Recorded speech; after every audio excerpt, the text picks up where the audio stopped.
छोटा सा प्रश्न पहले निर्मल दिल्ली से पूछा है। उदासी संप्रदाय का सिख धर्म के साथ क्या संबंध है?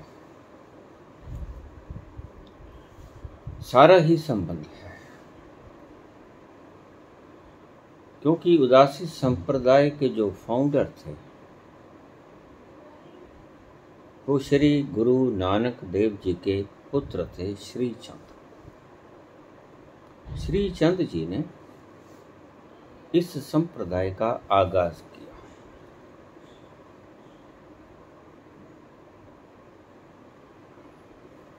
लेकिन थोड़ा सा फर्क इन दो संप्रदायों में है।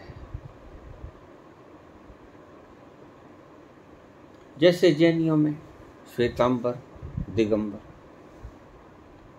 छोटे छोटे मतभेद हैं, ज्यादा बड़े नहीं।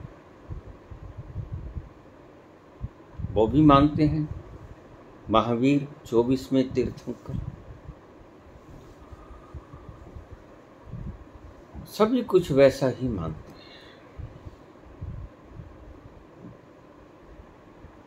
लेकिन कुछ थोड़े थोड़े फर्क है। मुसलमान इस्लाम के अंदर भी शिया और सुन्नी छोटे छोटे फर्क हैं इनके। ऐसे भी यहां भी थोड़ा फर्क है।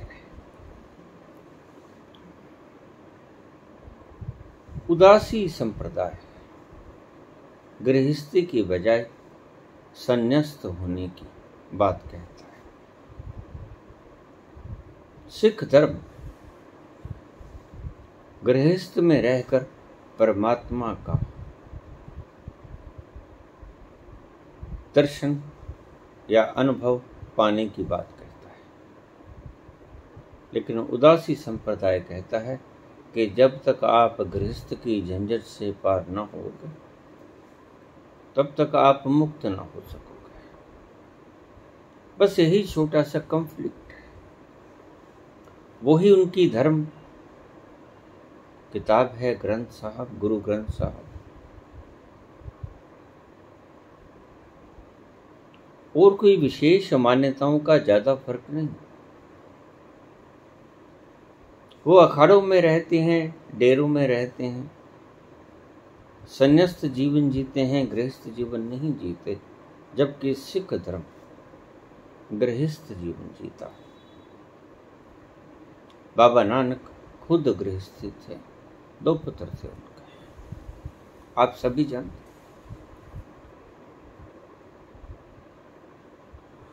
उनके पुत्र श्री चंद ने इस संप्रदाय को चलाया था और इसमें कोई विशेष फर्क नहीं। पूरे का पूरा संबंध है। सभी सारी मान्यताएं वो ही हैं, सिर्फ इस एक मान्यता को छोड़कर कि उदासी संप्रदाय कहता है कि उदासीन हो जाओ, संसार से उदासीन हो जाओ। लेकिन सिख धर्म कहता है उदासीन नहीं होना है, संसार के बीच में ही रहना है।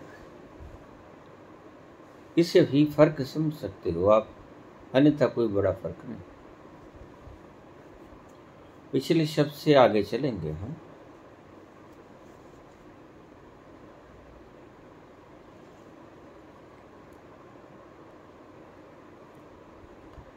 सुनिए सिद्ध पीर सुरनाथ, सुनिए धरती तौलाकाश, सुनिए दीप लो पाताल, सुनिए पोह न सके काल। ये जितनी भी सृजना खड़ी है, घूम रही, हरकत में है, इसके पीछे एक ही कारण है। वो कारण क्या है? सुनिए शब्द अगर गौर से देखा जाए तो यह ईश्वर की तरफ इशारा करता है। सुनने के कारण ये द्वीप खड़े, लोक खड़े, पाताल खड़ा है। सुनिए द्वीप, लोक, पाताल, तीनों लोक, धरती, पाताल, स्वर्ग, भू भुवः स्वः।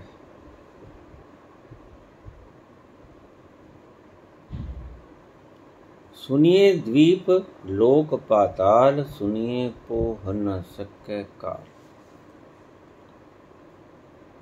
सुनने का इशारा बाबा करते हैं उस अकाल पुरख की तरफ। यह सारा कायनात एक शक्ति के द्वारा एक माला में पिरोया हुआ है, बहुत ही शानदार तरीके से। और ये सारा अपनी अपनी गति से चल रहा है, जरा भी आगे पीछे नहीं होता, जरा भी ऊक चूक नहीं करता। सुनिए पोह न सके काल।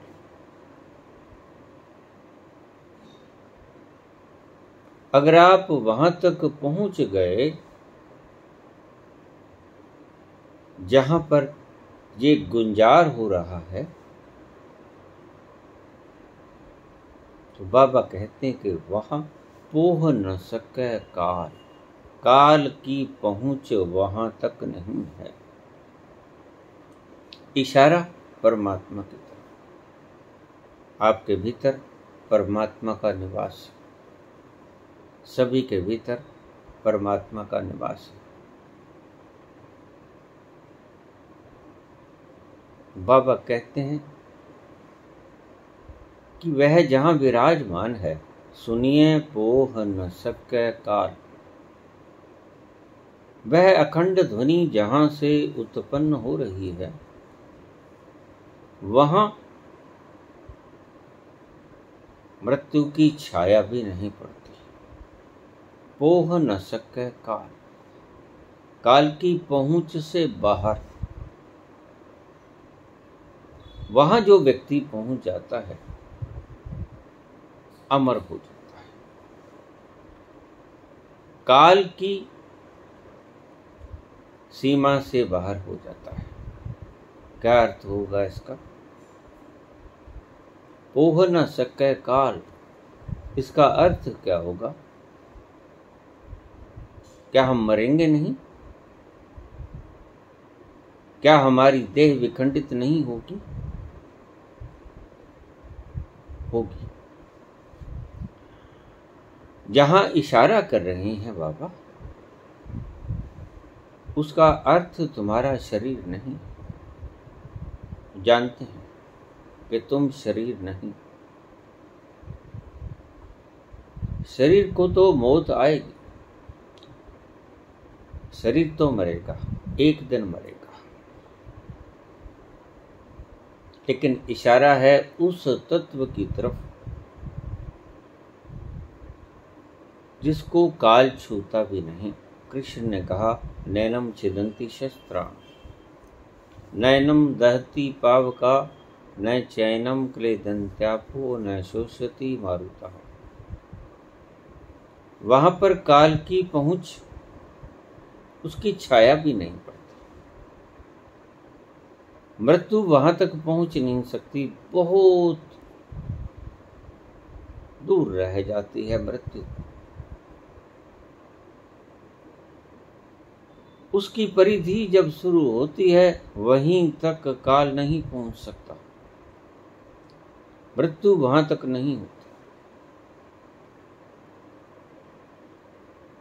तुम्हारे स्वभाव की बात कर रहे हैं।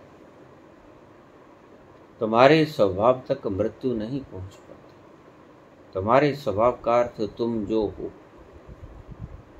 तुम जो वास्तव में हो, तुम जो समझे बैठे हो, वो नहीं। यही तो भ्रांति तोड़नी है। तुम जो समझे बैठे हो कि मैं ये हूं, वो बाबा कहते कि तुम वो नहीं, यही तुम्हारी भ्रांति है। और इस भ्रांति को तोड़ना होगा। इस भ्रांति को तोड़ना ही एकमात्र लक्ष्य है, दूसरा कोई लक्ष्य नहीं। और यह भ्रांति भ्रांति ही है, यह सत्य नहीं। यह भ्रम है, वहम हो गया है तुम्हें, मिसअंडरस्टैंडिंग हो गई, ये मिस्टेक हो गई है तुमसे, ये गलती हो गई है तुमसे, ये तुमसे गलत मानना हो गया है। बस करीब रह के इसके प्रभाव में आकर तुम शरीर को मेरा ही नहीं, मैं ही मान बैठे हो। और इससे जो संबंधित चीजें हैं उसको भी मेरा मान बैठे हो।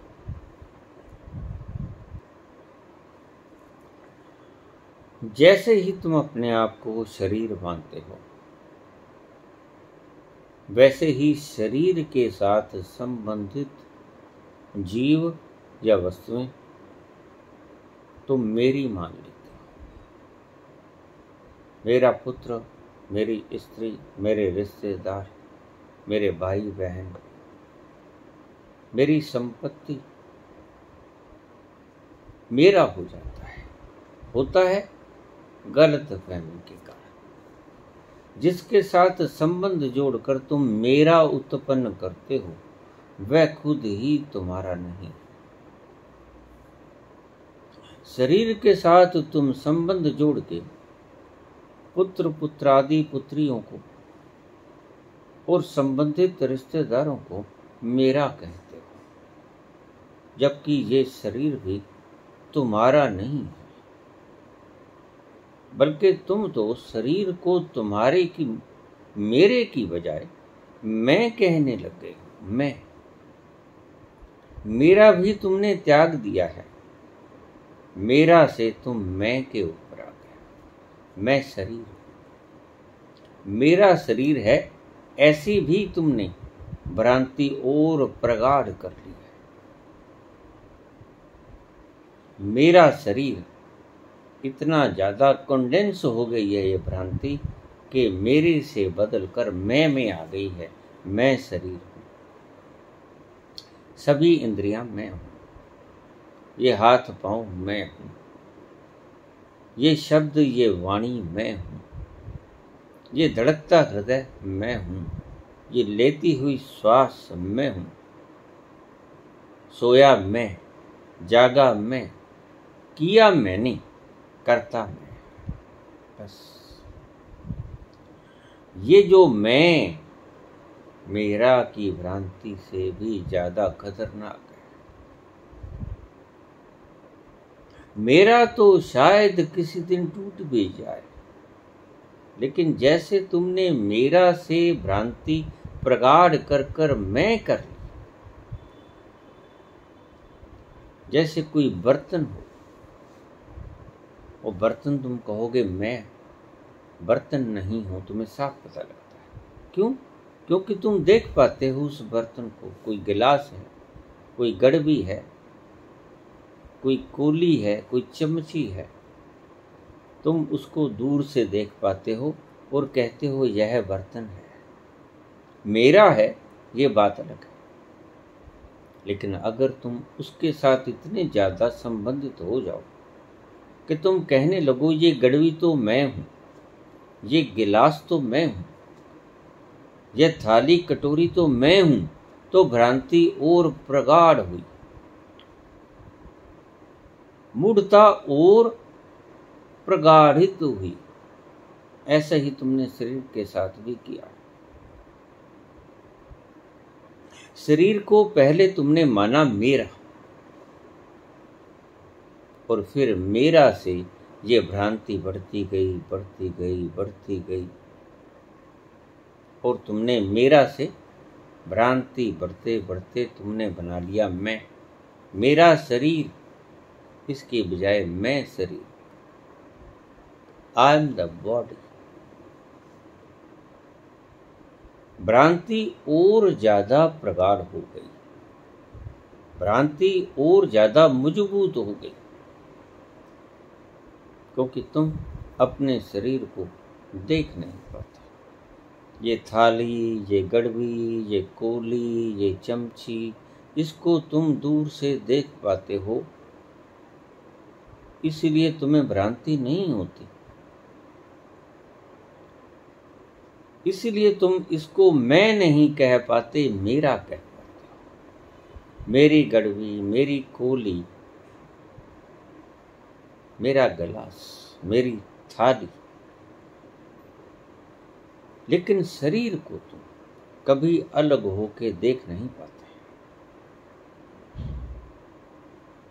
तो क्या उपाय है इस भ्रांति को तोड़ने का?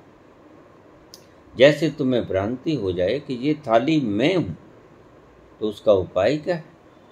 देखना, दर्शन। देखो अच्छी तरह उसको, निहारो, तो पता चलेगा ये थाली मैं नहीं, मेरी हो सकती है, मैं नहीं। ये शरीर तुम्हारा हो सकता है, तुम नहीं। पहले तो ये साफ करनी पड़ेगी बात। यहां से तोड़ना शुरू करोगे आप साधना में, धीरे धीरे दर्शन के द्वारा। और ये भ्रांति टूटेगी कैसे?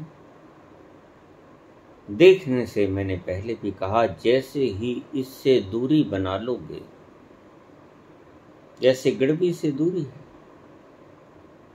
थाली से दूरी है, गिलास से दूरी है, तो उसको तुम मेरा ही कह पाते हो, मैं नहीं कह पाते। लेकिन शरीर के साथ एक बड़ा उपद्रव हुआ है, घोर कठिनाई हुई है कि शरीर वैसे तो जड़ है, तुम्हारे संपर्क से यह चेतन हुआ और तुमने उसे मेरा ही नहीं, मैं ही मान लिया।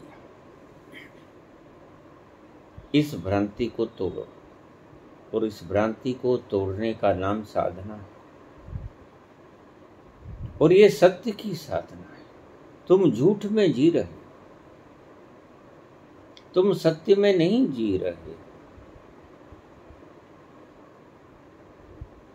तुम निरंतर एक झूठ में जी रहे हो। ये झूठ है कि शरीर में हूं, ये भी झूठ है कि थाली में हूं, कड़वी में हूं, गिलास में हूं, कोली में हूं। ये भी गलत है कि इंद्रियां में हूं, हाथ में हूं, पांव में हूं, आंखें में हूं, नाक कान में हूं, सभी इंद्रियां में हूं।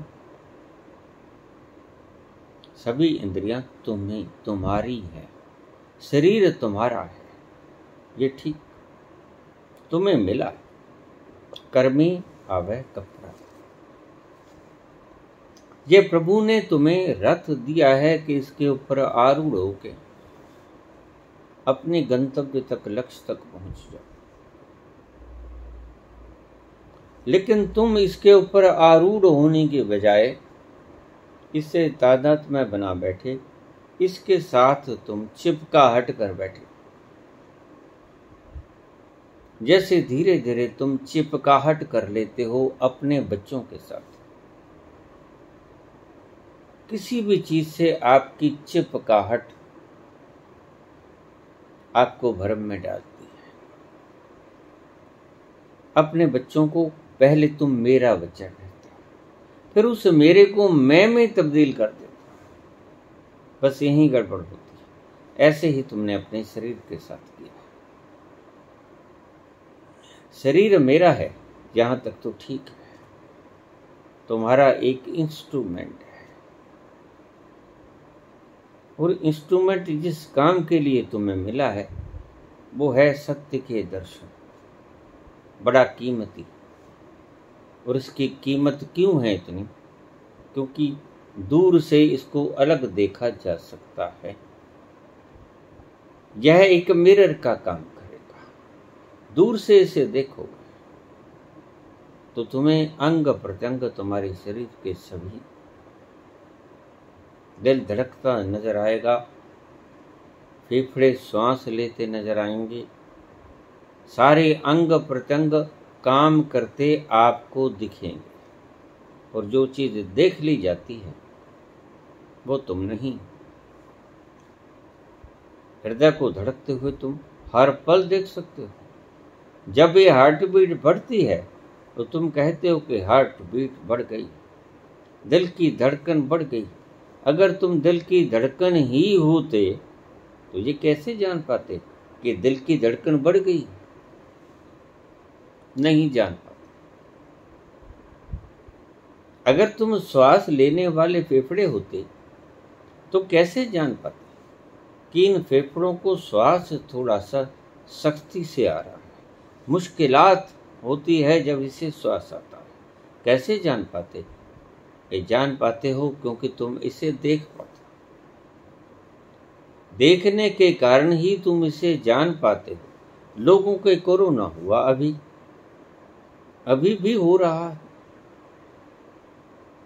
तो जब श्वास ऊंचे से आता है, तेजी से खींचना पड़ता है, तो आप कहते हो मुझे श्वास नहीं आ रहा।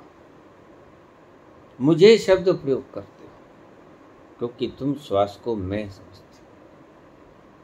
सच बात यह है कि फेफड़ों को ठीक से श्वास नहीं आता। फेफड़ों में कोई खराबी है, कोई तकलीफ है, कोई विकार उत्पन्न हो गया है। वो ठीक से हवा को खींच नहीं पाते, ऑक्सीजन।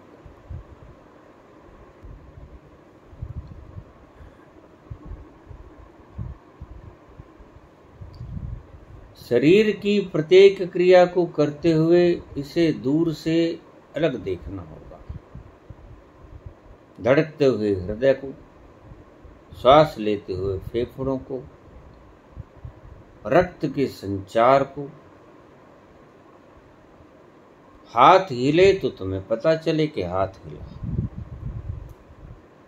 हाथ ऊपर गया, हाथ नीचे गया।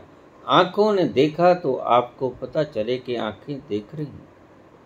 कानों को सुनाई पड़े तो आपको पता चले कि कान सुन रहे हैं, मैं सुन रहा हूं।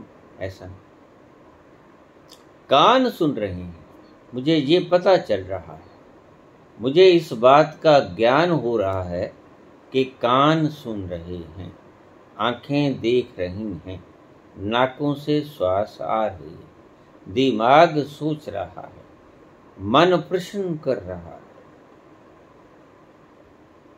हृदय धड़क रहा है, फेफड़े श्वास ले रहे हैं, शरीर में खून गतिशील है। चलते हुए थोड़ा सा होश में आओ। ये पांव चल रहे हैं, तुम नहीं चल रहे।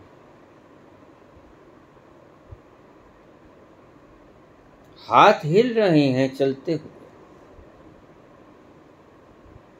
पांव चल रहे हैं जहां तुम जाना चाहते हो। सबको अलग देखना पड़ेगा, अलग अलग क्रियाओं के द्वारा। सबसे पहली साधना ये, देखो, तभी आपको अलगाव का पता चलेगा। खाना पका रही हैं, स्त्रियां घर में खाना पकाती हैं, देखो।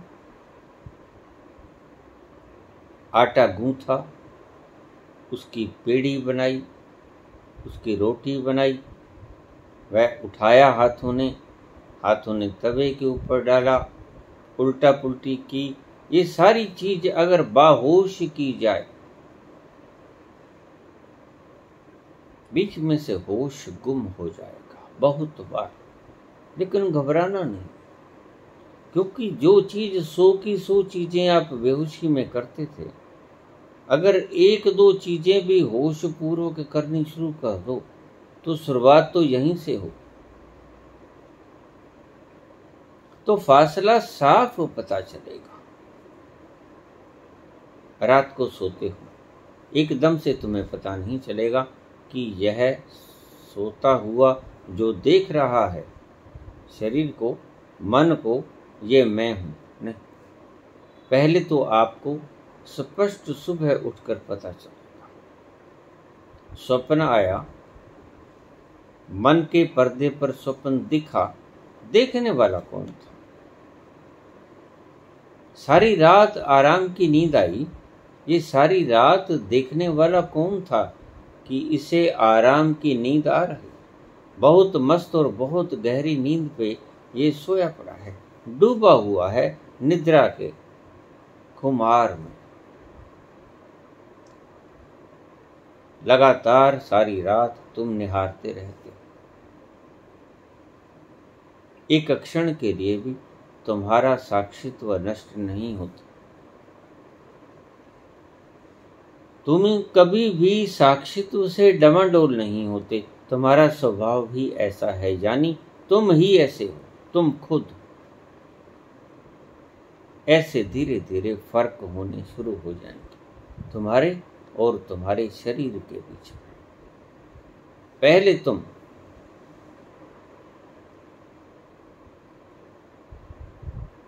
शरीर को मैं मानते थे, फिर धीरे धीरे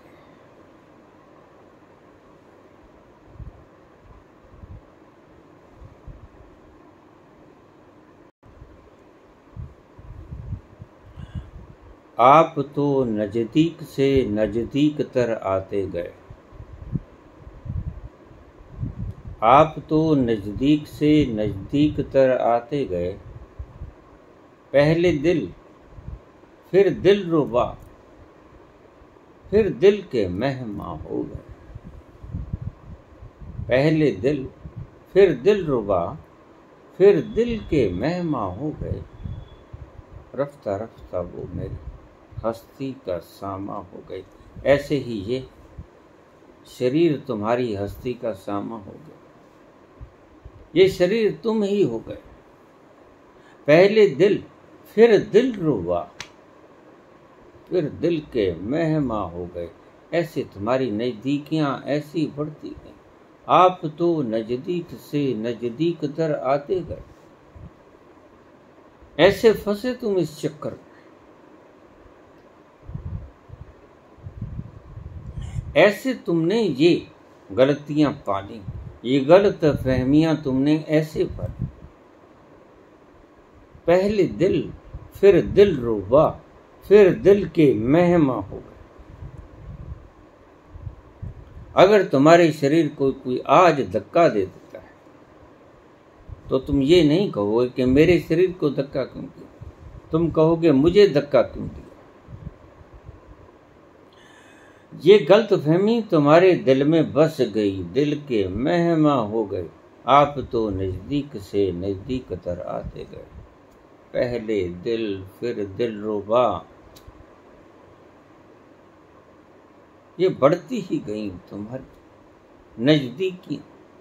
तुम्हारी गलत फहमियां बढ़ती ही गई तो गलत फहमियां करीब लाती हैं। पहले दिल, फिर दिल रुबा, फिर दिल के मेहमा हो गए। अब दिल के भीतर ही बस गए, आकर बैठ ही गए। ये गलत फहमियां हृदय में निवास कर गई, अब तुम्हारे साथ चिमड़ गई। ये तादात्म्य हो गया, इससे बिल्कुल उल्टा चलोगे तो तोड़ पाओगे इन भ्रांतियों। कैसे बनी ये भ्रांतियां, उसको तोड़ने का एक ही उपाय। कैसे बनी, उससे विपरीत चलने से ये भ्रांतियां टूटेंगी। ये नजदीकियां देखनी पड़ेगी, नजदीकियां दूरियों में तब्दील करनी पड़ेंगी। तुम शरीर नहीं हो, ये देखना पड़ेगा, मानना नहीं। आज सारी काशी में माना जा रहा है मैं अमृत पुत्र हूं। अमृत का दर्शन किसने किया?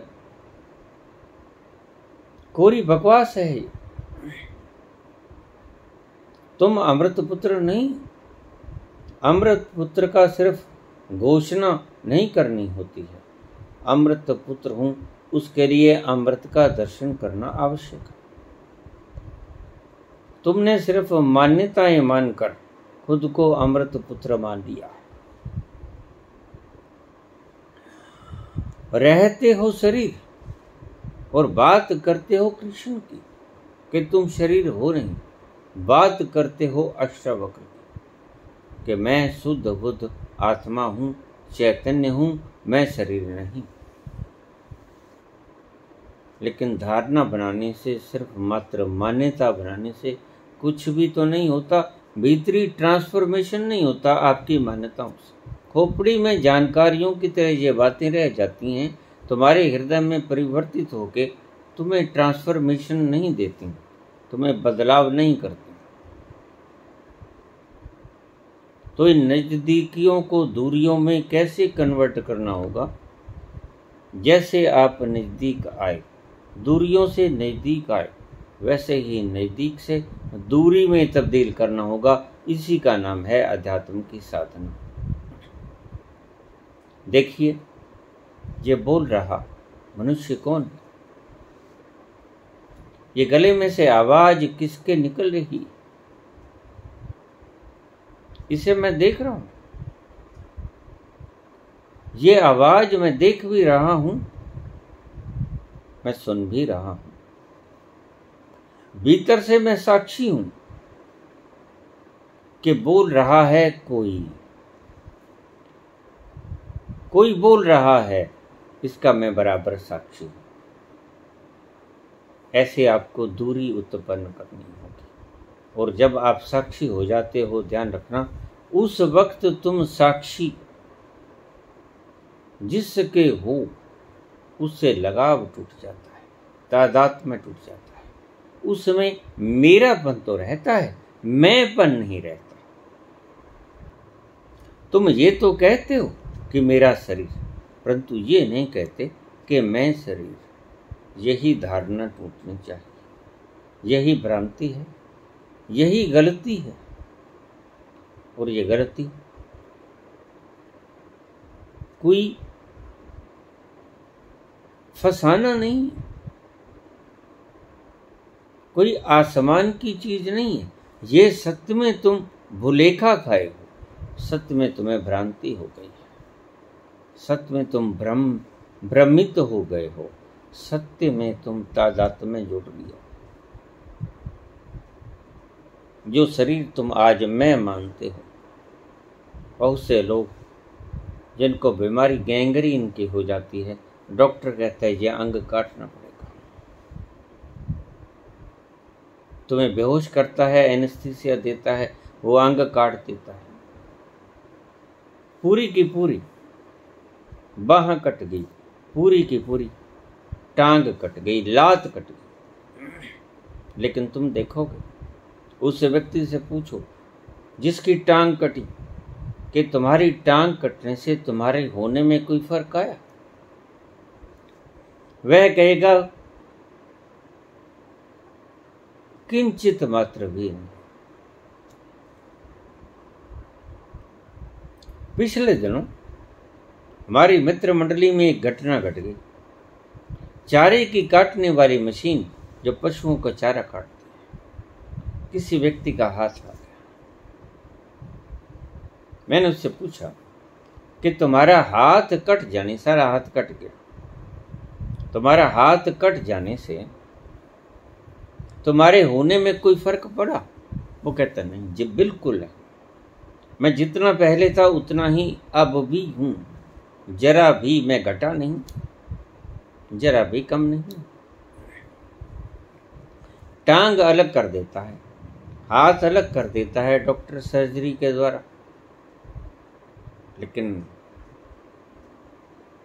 अगर उस व्यक्ति से पूछा जाए कि इस हाथ के ना रहने से, इस पांव के ना रहने से तुम्हारे होने में कोई फर्क आया, तो वह कहेगा बिल्कुल भी नहीं आया, किंचित भी फर्क नहीं आया, तनिक भी फर्क नहीं आया।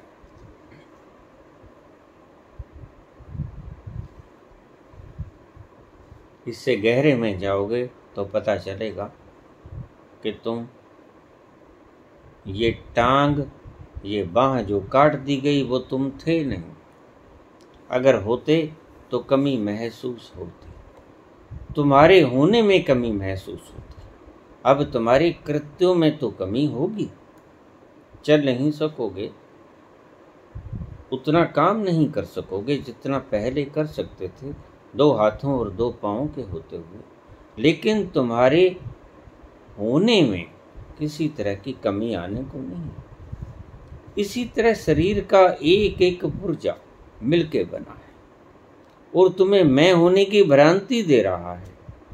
अगर ये शरीर का एक एक पुर्जा तुमसे अलग हो जाए, मृत्यु के क्षण में तुमसे बिल्कुल अलग हो जाता है और तुम अलग से बाहर छलांग लगा देते हो, ये पड़ा रह जाता है, लेकिन तुम्हारे होने में जरा भी कमी नहीं होती। तुम पूरे के पूरे छलांग लगा देते, तुम जरा भी नहीं घटते।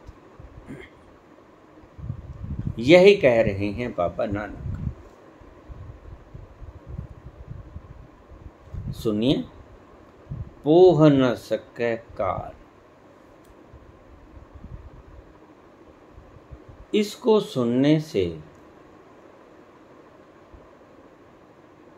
काल तुम्हारे तक पहुंचता नहीं, तुम उतने के उतने रहते हो, तुम अकाल रहते हो, तुम मृत्यु की गिरफ्त से बाहर रहते हो, तुम कभी मरते नहीं।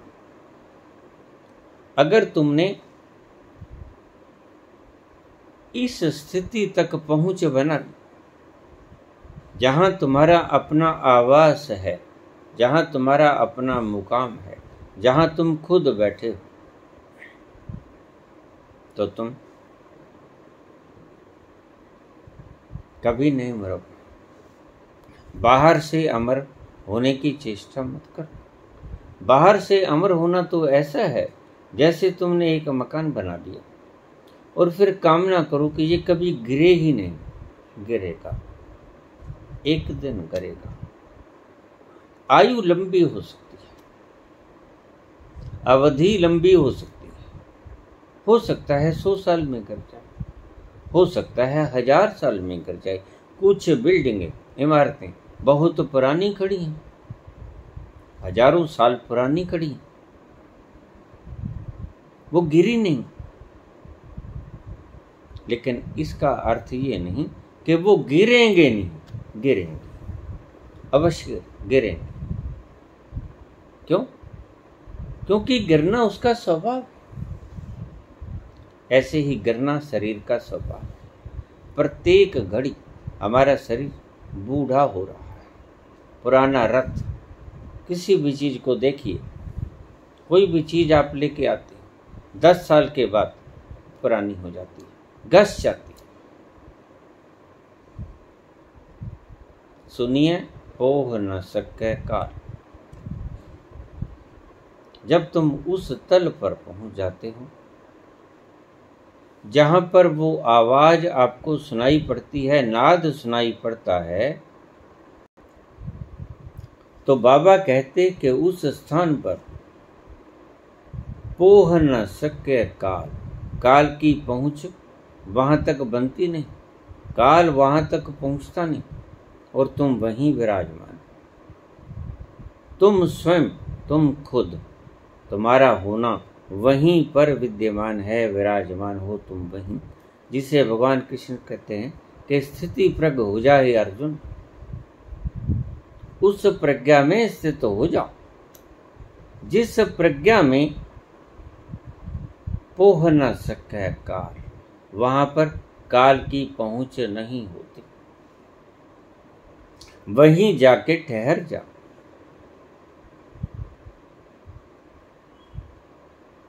सुनिए, पोह न सकै काल। नानक भगता सदा विगास।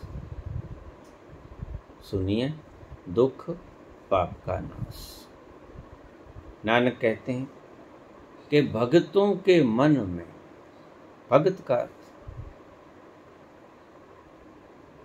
जिसे कोई संदेह नहीं रहा कि मैं शरीर हूं या मैं मन हूं या मैं इंद्रियां हूं या मैं इन सभी से पार इनका साक्षी हूं। वो भगत,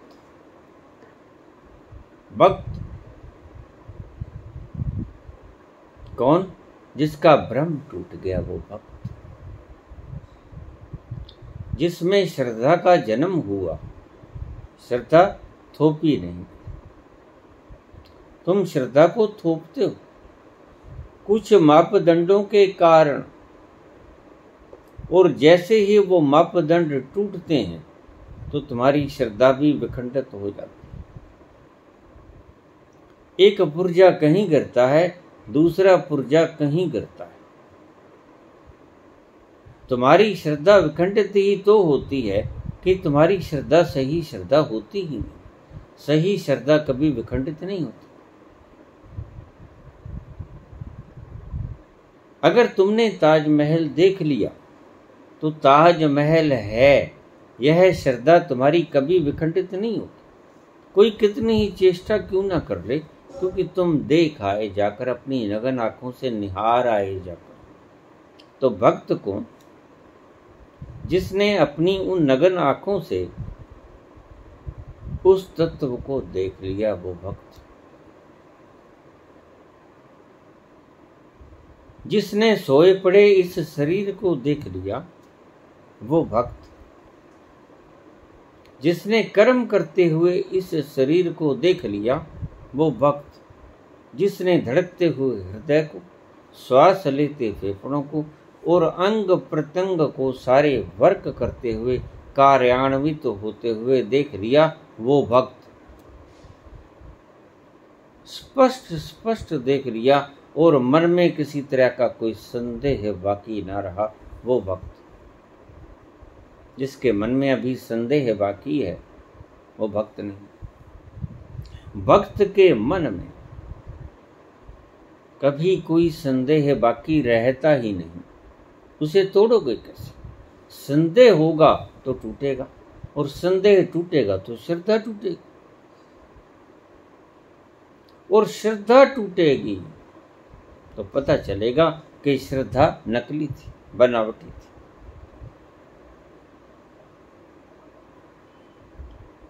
भक्त को संदेह रहता ही नहीं, पहले ही विखंडित हो गया होता है। श्रद्धा उत्पन्न हो गई होती है साक्षात दर्शन के बाद। जिसने ठीक ठीक से देख लिया कि मैं शरीर नहीं, मैं इंद्रियां नहीं, मैं ये मन नहीं, मैं ये विचार नहीं, मैं ये श्वास नहीं।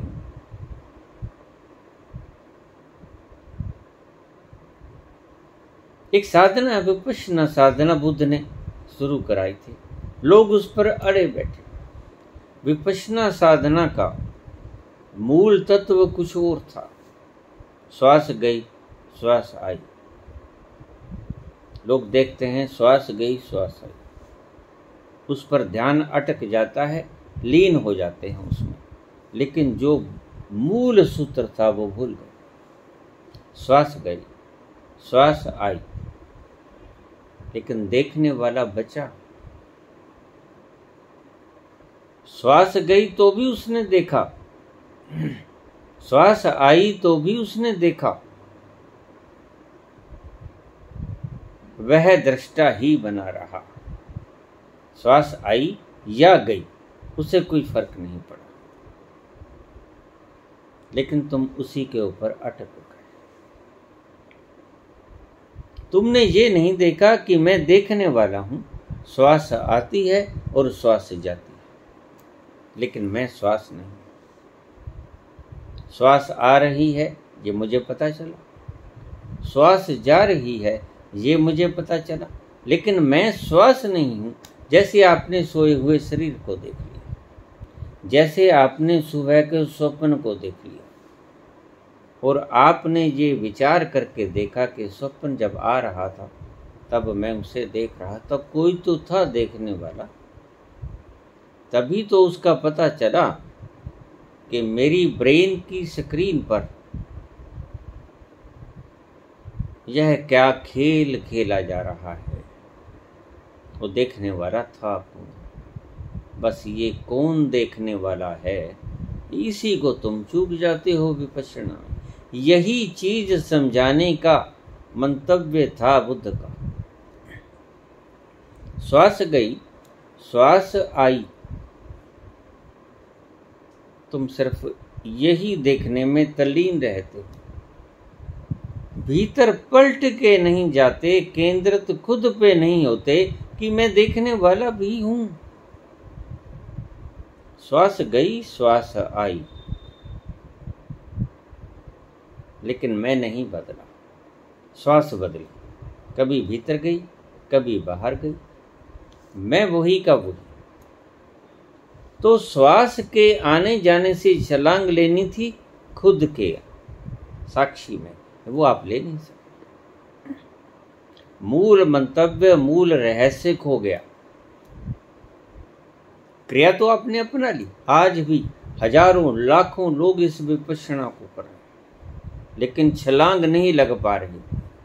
मूलभूत स्रोत तत्व भूल गए, रहस्य मर्म भूल गए कि इस श्वास को आते जाते ही नहीं देखना है, इसका फलक, तीर का फलक वापस भी मोड़कर स्वयं पर आना है कि ये श्वास को आते जाते देखने वाला है कौन? ये मैं हूं। आना था खुद पर, अटक गए श्वासों पर। अनापान सती के अंदर भी यही हुआ, त्राटक के अंदर भी यही हुआ, यही कारण है। इसलिए मैं कहता हूं कि कहीं ध्यान को केंद्रित मत करना। अगर ध्यान को केंद्रित करो तो मेरा ये फार्मूला बाद में अपना ले।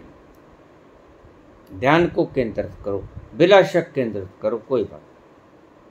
तीसरे नेत्र पर केंद्रित करो, लेकिन केंद्र करते हुए फिर एक वक्त इतने जाग के देखो कि श्वास या ध्यान जो केंद्रित जहां हो रहा है वहां से छलांग लगा के उसको देखने वाला कौन है।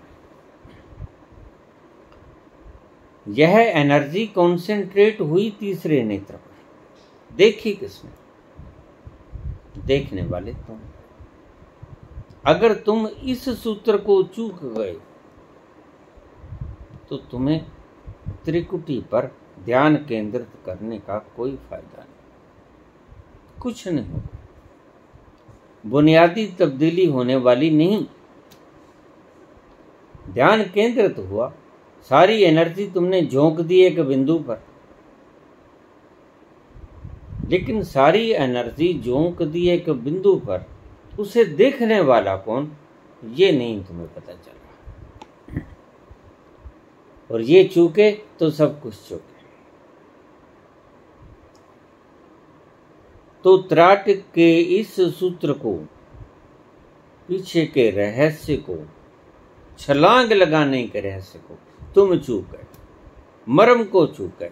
समझाने का अर्थ क्या था शिव का, कि शिव नेत्र पर ध्यान लगाओ, कॉन्सेंट्रेट कर दो, लेकिन वहीं मत रह जाओ, पलट के छलांग लगाओ अपने में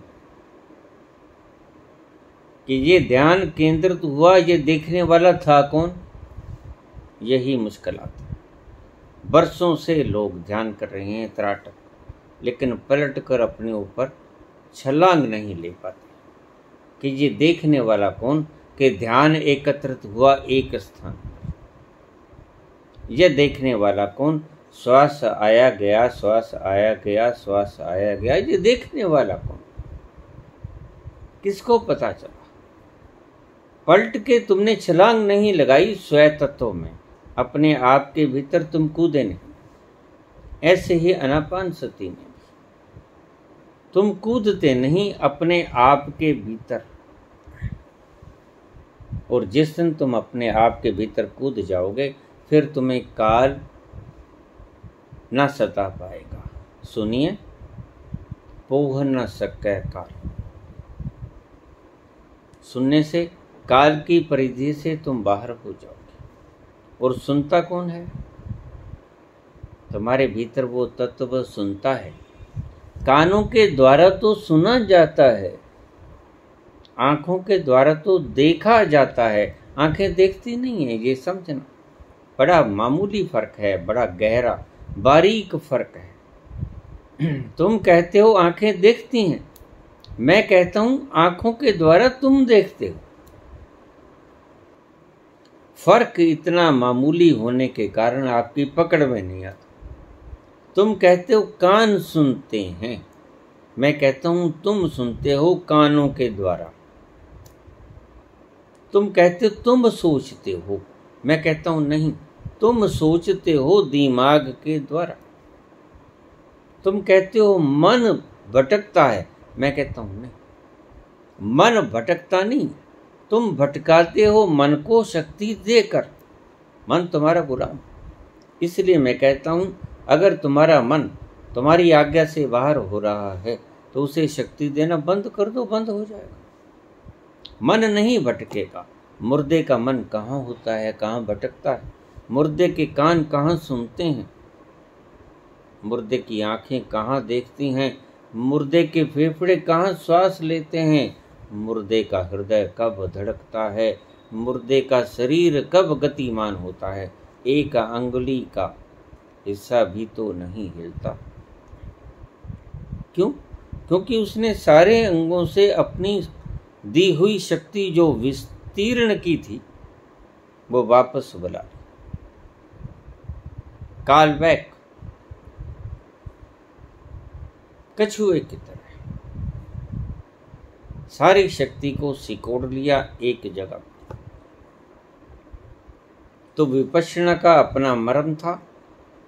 लोग साधना कर रहे हैं, हजारों वर्षों से साधना कर रहे हैं, करते रहेंगे, लेकिन इस मर्म को समझ ना पाएंगे कि यह देखने वाला है कौन।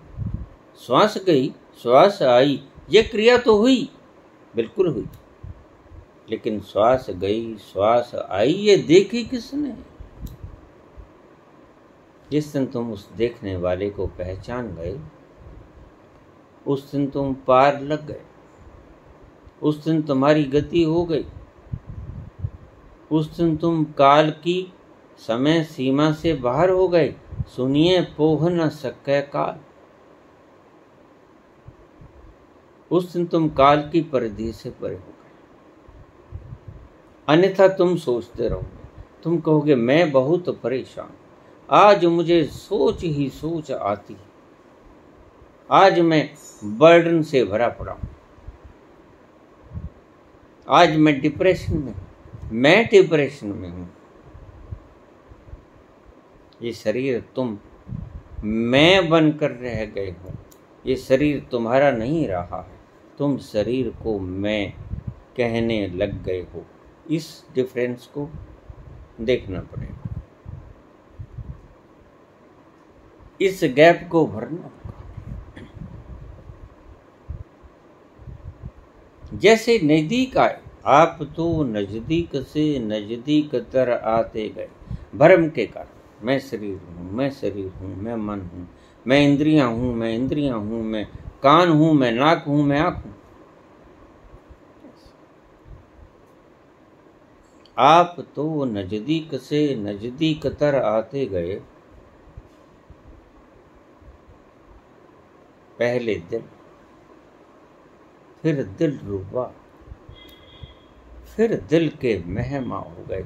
आज तो तुम इतने गहरे चिपक गए हो इस शरीर के साथ, मेरा की बजाय मैं हो गए, दिल के मेहमा हो गए। अब तो तुम मैं हो गए। इसको तोड़ो। इसीलिए तुम दुखी हो। तुम्हारे दुख का मूलभूत तत्व कारण यही अलगाव। इस चिपकाहट को काटो, इस सत्य को देखो नग्न आंखों से, इसको इग्नोर न करो, अच्छी तरह से देखो, पहचानो और इस भ्रांति को तोड़ो। टूटेगी, क्योंकि सत्य है भ्रांति।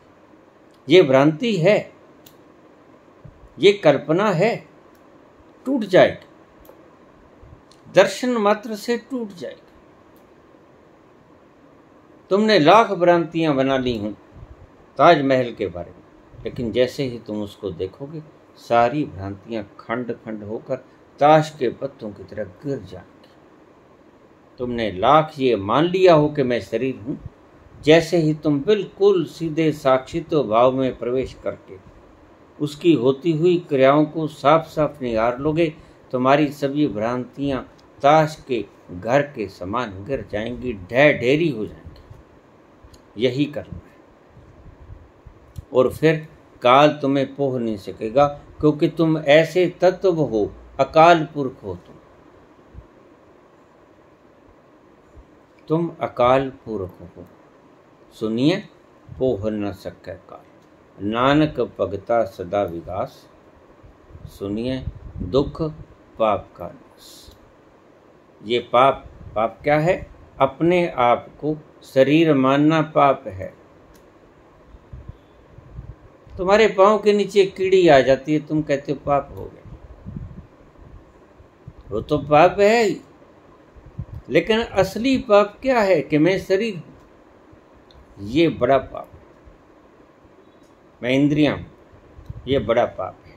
और इस पाप से दुख की उत्पत्ति होती है, क्योंकि जब इसे दर्द होता है, जब इसके फोड़ा निकलता है, तुम कहते हो मेरे फोड़ा निकला है, मेरे दर्द हो गया। जब यह मरता है, तुम कहते हो मैं मरा, मैं गया। तुम नहीं जाते, शरीर जाता है, शरीर खिसकता है, तुम्हारी भ्रांति टूटती है कि मैं गया। सत्य को इससे पहले कि ये सच में ही टूट जाए भांडा, ये फूट जाए, ये बिखर जाए सारी संरचना, उससे पहले जान लो कि मैं ये हूं नहीं। एक शब्द कहा गया पंजाबी में, मर जीवड़ा। जो जीते जी मर गया, सच में ही मर गया। मर जीवड़े बन जाओ, वैसे भी मरना है, मौत आएगी, डर का है। पहले मर जाओ, और अगर तुम पहले मर गए तो इस मरने पे हंसोगे, क्योंकि ये मरना है ही नहीं। फिर तुम जब सच में भी मौत आ जाएगी तो तुम मरोगे नहीं। फिर तुम कबीर की तरह कहोगे, जिस मरने से जग डरे, मेरे मन आनंद। दुनिया डरती है जिस मरने से, मेरे मन में उस मृत्यु के कारण आनंद आता है। जेल से जब कोई व्यक्ति छूटता है तो डरता है, दुख होता है, खुशी होती है, आनंद होता है। जिस मरने से जग डरे। तुम जेल को स्वयं समझते हो, हाय मैं जेल से निकला, हाय मेरी जेल छूट गई। ये जेल है, ये पिंजरा है। मेरे मन आनंद, मरने ही से पाइए पूर्ण परमानंद। बाधा मुक्त तभी तो हो पाओगे। पूरे शरीर विखंड हो गया, शरीर से नाता टूट गया। जिस मरने से जग डरे, मेरे मन आनंद, मरने ही से पाइए पूर्ण परमानंद। आखिरी बाधा ये शरीर है। ये जिस दिन टूटेगा, उससे पहले तुम्हें पता होना चाहिए कि तुम ये हो ना। यह छूटे, इससे पहले जान लो कि यह जेल मैं नहीं, यह मेरा कारागृह है। फिर जिस दिन तुम इस जेल से छूटोगे तो तुम्हें खुशी होगी। तुम जेल को जानते हो, इसलिए जब जेल से छूटते हो तो तुम्हें खुशी होती है। जेल में जाने से डरते हो, जेल से बाहर आते हुए तुम्हें खुशी होती है, रिहा होते हो। तुम्हारा मरना दूसरी तरह से संतों की दृष्टि में तुम्हारा जेल से रिहाई है, लेकिन तुम छाती पीटने लगते हो। मेरी जेल गई, मेरी जेल गई, मेरा शरीर गया। शरीर जेल है, अगर ये पता चल जाए, शरीर बंधन है अगर ये पता चल जाए, तो शरीर जब छूटेगा तो तुम प्रसन्न होगे, कबीर की तरह बोल पाओगे। जेल से, पिंजरे के टूटने से भी कभी कोई दुखी होता है? बंधन के टूटने से कभी कोई दुखी होता है? एक व्यक्ति बंधनों में जकड़ा पड़ा है, सारे शरीर, चल नहीं सकता, फिर नहीं सकता, आज़ाद नहीं है, चलने के लिए, कोई काम करने के लिए आज़ाद नहीं। उसका कोई बंधन तोड़ दे, वो दुखी होता है? नहीं, उसे परम सुख मिलता है। वो धन्यवाद करता है तोड़ने वाले का, तो बहुत अच्छा काम किया, तूने मुझे मुक्त कर दिया, तुमने मेरे बंधनों को हर लिया। इसलिए शिष्य गुरु को प्रणाम करता है, धन्यवाद देता है अंत में, जब वो मुक्त होता है, जब उसकी जेल को गुरु के उपदेश और मार्ग के द्वारा जेल टूटती है उसकी, तो वह कहता है गुरु गोविंद दोनों खड़े, काके लागू पाए, बलिहारी गुरु आपने, जिन गोविंद दियो मेरा। गुरु को प्रणाम, जिसके कहने के आदेश के अनुसार मैं चला और जिसके अनुसार चलकर मेरी ये जेल छूट गई, टूट गई, बंधन टूट गए, सभी मुक्ति आ गई। इसलिए प्रणाम है गुरु को। बलिहारी गुरु आपने, जिन गोविंद दियो मिलाए, जिन्हें बता दिया कि तुम हो कौन, मुझे मेरे तत्व तक पहुंचा दिया। किस तत्व तक? सुनिए, दुख पाप का नाश, सुनिए, पोह न सके काल। उस गुरु के पास नानक भक्ता सदा विकास, भक्तों के मन में सदा ही खुशी छाई रहती। क्यों? क्योंकि वो जानते हैं, उनकी श्रद्धा दृढ़ होती है, तोड़ी नहीं जा सकती। उनकी श्रद्धा दर्शन से आती है, स्वयं अनुभव से आती है, थोपना से नहीं आती। तुम्हारी सभी श्रद्धाएं थोपने से आती हैं। तुम्हारा मन सोचता है, कुछ दूसरों ने कह दिया, कुछ तुमने यकीन कर लिया, वो सभी जब टूटती हैं तो तुम दुखी होते। तुम्हारी थोपी हुई, मानी हुई, दूसरों की कही हुई श्रद्धाओं पर अगर गौर करोगे तो दुखी होंगी, वो टूटेंगी भी। लेकिन जब तुमने खुद देख लिया अपनी लगन आंखों से, वो कभी नहीं टूटने वाली, उसको कोई नहीं तोड़ने वाला। ऐसे बन जाओ कि तुम्हारी मान्यताओं को कोई तोड़ ही न पाए, अटूट रहें वो सदा। तभी श्रद्धा पूर्ण होती है, जब आपकी श्रद्धा को कोई तोड़ना चाहकर भी ना तोड़ पाए। सुनिए, पोह न सके काल, काल के ग्रास तुम कभी नहीं बनते। धन्यवाद।